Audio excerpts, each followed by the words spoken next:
Welcome back to another episode of Ready or Not. Today we are leaning into the topic and conversation of how involved should a father be. Let's get into it. Hey guys, a joy to be back with you. Hey, how you guys doing today? And want to share some verses up front. I want to preload this with some Bible for us and then get into the tangible living out. Let's do it. But in Ephesians chapter 6, verse 4, it says, "And you fathers, do not provoke your children to wrath," right? Quit razzing them till they blow up, "but bring them up in the training and admonition of the Lord." And then you go way back to Proverbs 4. And this was fascinating to me a long, long time ago. Proverbs chapter 4, read through this. And Solomon's talking about his experience growing up under his dad, King David. Okay, so giant slayer, best king there's ever been, man after my own heart, God declares. But this is amazing. Proverbs chapter 4, he says, when he was young and with his mom, even still being nursed, I mean, he's tiny. He says that he grew up, verse 3 and 4, "When I was my father's son, tender and the only one in the sight of my mother, he," his dad, "also taught me and said to me, 'Let your heart retain my words. Keep my commandments and live.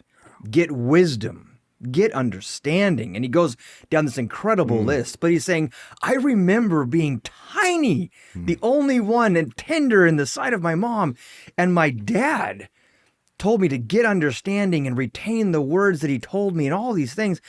And I want to talk about the natural disconnect that can happen between a dad and the family when there's this incredible thrusting forward of the father, scripturally speaking, that he's not to disengage, not to take the back seat. And I think we see the idea is you either have to lead with an iron fist and Lord or be out. But there is a middle ground that we're called to walk, and that's called leading, being involved. I don't know if you've seen this much at all, where dads kind of back up and play a secondary role in the home. Yes. They're warriors in the workplace. They're going to go be providers and protectors. And then they come home, and there's almost like he's visiting the family. Yes. Have you seen that before? I love the phrase, "I'm babysitting my kids." I'm like, nope, they're your children. You've heard dad say that? Yes. Oh. I'm going to babysit my kids. No, you're not. They're your children. You're just taking care of your kids. That's it. That's what you're supposed to do. Oh, my gosh. So I think where this became really interesting to me in a couple of ways is in the area of schooling. At least for our home, it opened my eyes to it. And then as the light got brighter, you could see more and more and more in the home, so to say. As this issue of education came front and center for us, it also kind of opened my eyes to other areas. I had taken a back seat instead of co-laboring in this with my wife or leading when I was supposed to. But for us, we committed a long time ago. There was a lot of pressure and influence to homeschool your kids. Yes. Where we grew up and where our kids were kind of being raised, huge homeschool community. And the blessings and the benefits of homeschool are immense, but the pressure was unfair. And it was kind of like, if you didn't, you must not love your kids as much as everyone that did. That's true. So even as adults, I think this is one area we did get a little bit peer pressured into. And our first go around was just a wreck. Yeah. I think we had our firstborn, he was 5, kindergarten, right? You can't read in kindergarten. You don't know anything. And then we had a 3-year-old and a 1-year-old. And so Rochelle's trying to take care of our 1-year-old, wrangle our 3-year-old, and our oldest is trying to figure out his alphabet. And it was just a mess. We didn't know messes were fine back then, so we thought we were failing. Anyways, right after that, put him back into public school and rode that train for a while. And my wife and I committed, let's pray every year about every kid and what God wants them to do educationally. That's good.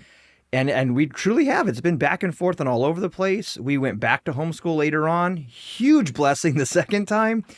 So we've done homeschool, public school, private school, charter school. We've literally experienced all of it. But what was interesting, especially in the homeschool world, but that sometimes we relinquish the responsibilities of education to the mom, right, to our wives.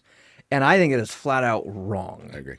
I don't know if you've seen that, if you've even had that own experience in your own life. Maybe you didn't. Maybe you've been super engaged the whole time. I was the principal. That's what my wife called me. But I was working, and so I would come home and try to kind of be involved and pretend like I was interested, only I wasn't. And it wasn't until our kids started having issues with grades and learning how to do math and reading, and so that I was like, oh my goodness, I guess I should probably be more involved. And I ended up working at a co-op with a bunch of other teachers and parents. We had about 300 kids there. This was just post-COVID, and parents didn't want their kids in public school environments anymore. A lot of those parents couldn't afford private schools, so this co-op was like a terrific alternative. And it wasn't until I started really seeing how homeschool had, not in a great way, kind of affected the kids that we were dealing with, because during that COVID time period especially, kids that were never homeschooled before all of a sudden were homeschooled. That's right. And the parents had no idea what to do. And the pressure, you're right, was tremendous on them. And then they felt like they failed. And so we ended up getting these kids kind of at the tail end of that. A lot of these kids had holes in their education. And I realized as the dads started getting more involved, because a lot of these dads all of a sudden had time on their hands. Positive income. It has. Absolutely. It's crazy. It's wild. I'm telling you. Look, I have seen this a couple of times, and the world's going to flip out over what I'm going to say, and I don't care, because it's just the truth.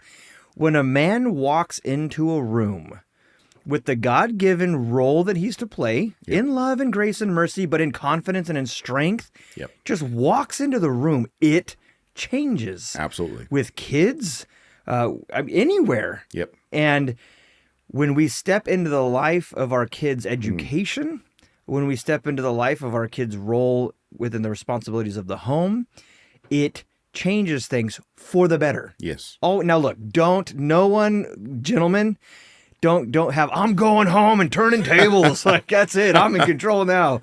You better put your sword back in the sheath. Yes. This is not a battle.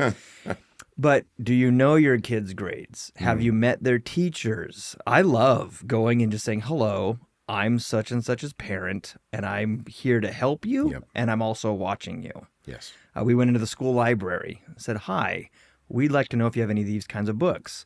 And confront lovingly. If you ever need anything, here we are. We live down the road.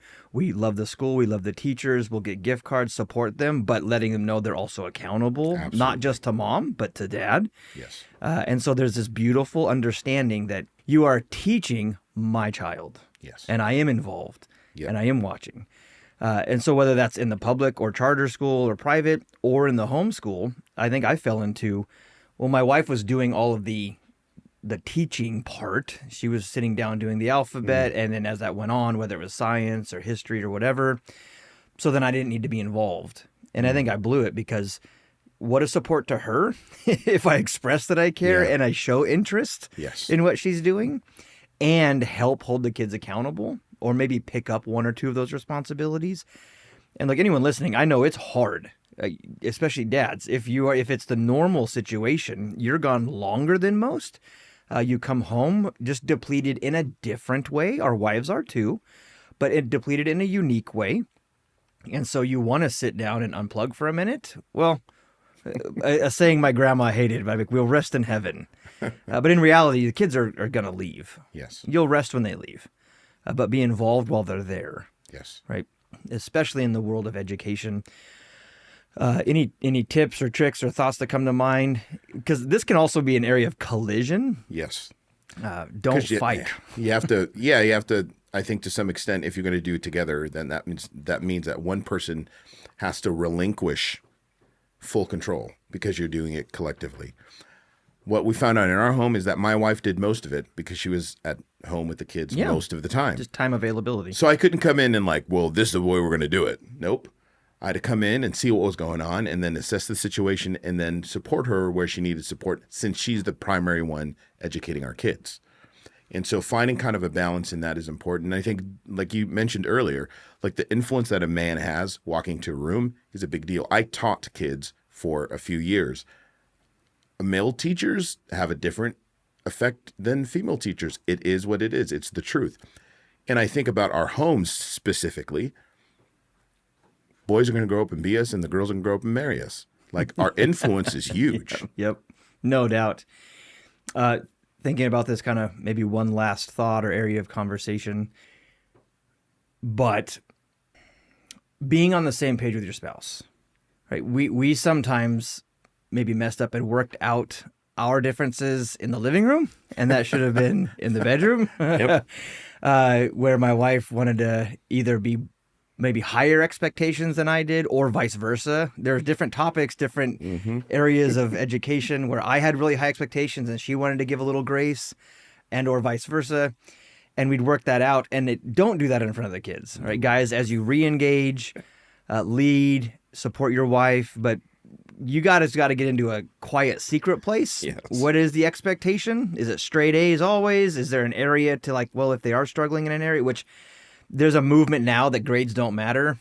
Just love your kids. They're not your friends, right? You are raising them to be successful. That's right. Because the world's learning how to work hard and achieve goals. Yeah, that's Your true. kids better be striving for good grades. Yeah. Little mercy, but a lot of work. Yes. But get on the same page with your wife behind closed doors so that your kids see a unified front. Yes. Work it out, not in public or in the kids' eyes, but work it out with you, her, and the Lord. Yes. And from that point forward, be involved in your kids' lives, no matter what topic. I know we lean heavy on education, but if there's any area you're disengaged, re-engage and see what God does. God bless you guys.